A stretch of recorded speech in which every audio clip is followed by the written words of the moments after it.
গ্রাম ছাড়া ওই দিঘির পার। এখান দিয়ে কি উঠতে পারো? আবার উঠো কি এখান দিয়ে? ইনশাল্লাহ দেখি। তাই? ওরে বাবারে, ওরে বাবারে, পারো বাবা? আমার মামুনির ভয় লাগছে তো। ইয়ে, পেরেছে মন আর তাসিন।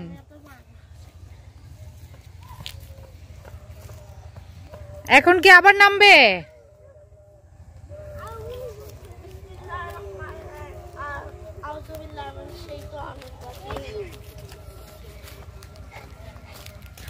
ওরে বাবা, মামুনির ভয় লাগে। ওরে বাবা, মাশাআল্লাহ, 3টা 4টা লাফ দিয়েছি। তাই? পড়নি? গুড। আমি করছি। তাই? ব্যথা পেয়েছো তোমরা?